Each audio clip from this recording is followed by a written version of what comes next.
guys, magandang umaga sa inyo, magandang tanghali at magandang gabi po 'no. So gumawa po ako ng, separate, video po dahil marami pong nagtatanong po 'no, especially yung mga, third party po natin kung saan yung nabangga po nila ginamit yung insurance nung nabangga nila, tapos nagkaroon na sila ng agreement ni, client po nung insurance na yun na ang ise-settle na lang is participation fee or kung ano man yung mga expenses pa po.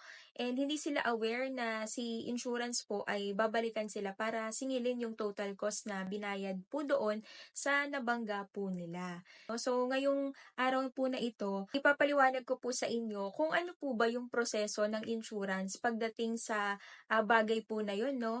Unang-una po, kapag meron po tayong nabangga na vehicle, tapos na-decide po natin na ang gagamitin po na insurance is yung insurance po nung nabangga po natin, automatic po 'no, kapagka na-receive ni insurance po yung report at lumabas po na tayo po as third party yung may kasalanan kung bakit nagkaroon ng damage yung vehicle po ng kanilang client, automatic po 'no, si insurance company po, kapagka nabayaran niya na po yung total cost sa kasa or sa non-kasa nung kanilang client, tayo po yung hahabulin po doon. So ano po yung ginagawa nila, nagpapadala po sila ng demand letter. Kasi po, ito po ay standard policy ng lahat ng insurance provider. So, meaning po, lahat ng insurance company, kapag may ganitong case po, talaga pong pinapadalahan po nila yung third party or yung nakabangga po sa client po nila.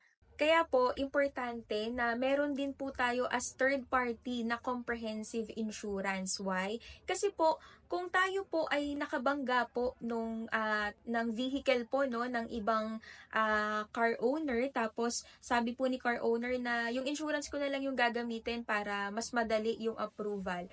Kapagka po na-approve na po ito ng kanilang insurance at nabayaran na po yung total cost ng damage nung nabangga po natin, hindi po tayo ang sisingilin po nito, kundi yung insurance po natin. So, ang mag-uusap po nito ay insurance to insurance na po.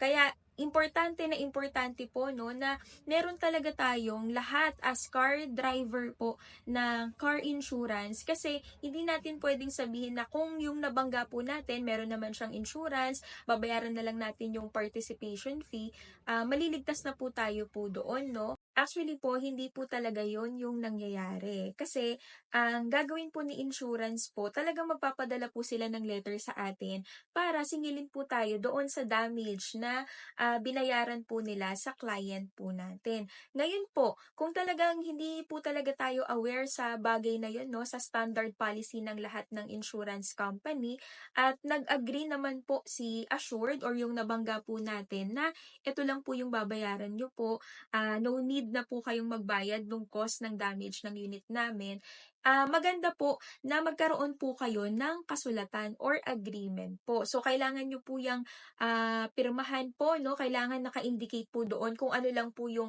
babayaran nyo po as third party, ano lang po yung agreed amount na ibabayad nyo po doon sa client po nila, and mas maganda po kung mapanotarize nyo po yon.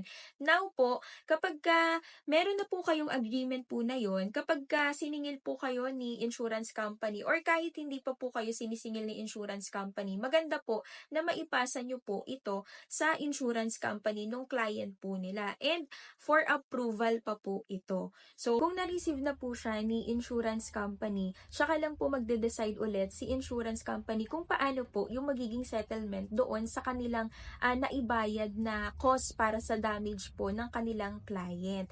So, itong video po na ito, no, disclaimer lang po, na para din po ito sa mga third party na hindi po aware sa ganitong process ng mga insurance company at nagkaroon na sila ng prior agreement doon sa client ng insurance company, tapos sinisingil pa po sila, no? So, masasuggest ko po sa inyo, kung meron po kayong kasunduan or agreement ng client na nabangga nyo po, much better po na ma-forward nyo po ito agad sa insurance company. So, sa iba naman po, no, na at alam na po yung ganitong process po, no, wag wag niyo pong kakalimutan na mag-renew ng insurance policy niyo po. Kasi kung nagkataon po no na kayo po ang nakabangga po no at gagamitin yung insurance nung nabangga niyo po, hindi na po kayo mag-aalala dahil ang magbabayad or ang sisingilin na po ng insurance company po ng nabangga niyo po is yung insurance niyo po mismo. So ayun lang naman po no. I hope na meron po kayong natutunan ngayong araw na ito.